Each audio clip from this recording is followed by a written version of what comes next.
So meron tayong issue dito sa ating portable turntable.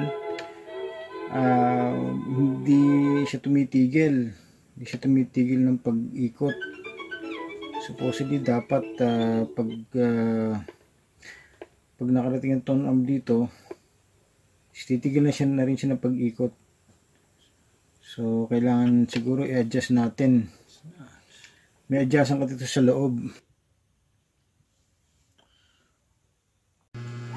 So ayun guys, ito yung pinaka-adjustan niyan. Itong tornilyo na to, itong screw na to. So ang idea is paghiwalayin itong part na to dito or paglapitin. So siguro naluagan ko ng sobrang luag, medyo lumayo ng konti, kaya hindi niya naabot yung hindi nagtitrigger yung itong dalawang ito, hindi naghihiwalay agad, kaya hindi tumitigil ang ikot. So siguro paglalapitin natin itong dalawang part ng plastic na to, and to be able to do that, higpitan lang natin ito. Pero ano lang, okay, siguro trial and error lang gagawin muna natin dito, trial and error. Okay, subukan uli natin. Nilipat ko ng ibang angle subukan uli natin. Oops.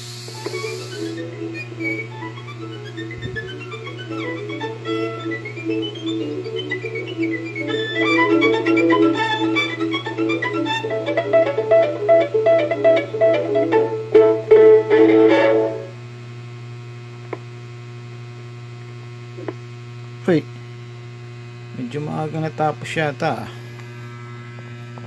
Maaga natapos. Dapat aabot pa yun hanggang dito Imagine na natapos. Just luwagan lang ng konti. Napasobra yata higpit. Okay, so check ulit natin.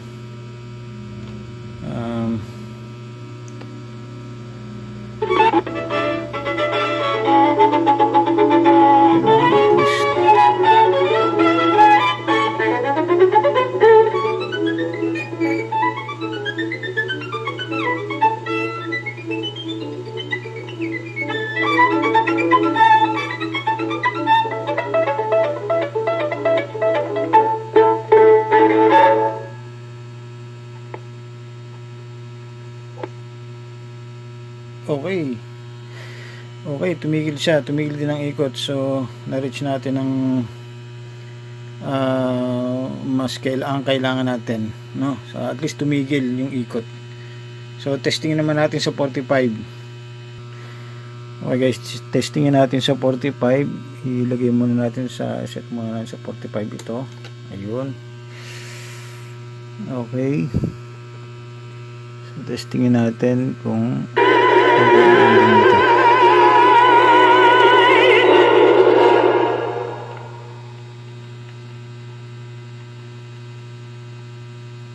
abruptly yung kanyang pero I think okay na yan.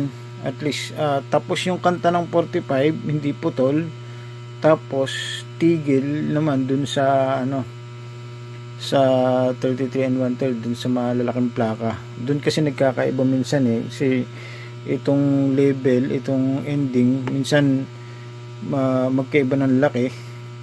So pagka masyadong malaki yung sa 33 and 1/3, yung mga 12 inch o kaya 10 inch, ito madaling natatapos naman. Hindi pa tapos yung kanta, tumitigil na agad. So i-adjust din natin ng tama, yung tapos yung kanta sa 45 sa 7 inch, sa 12 inch naman itigil din yung ikot ng So ganun ang pag-adjust. Thanks guys.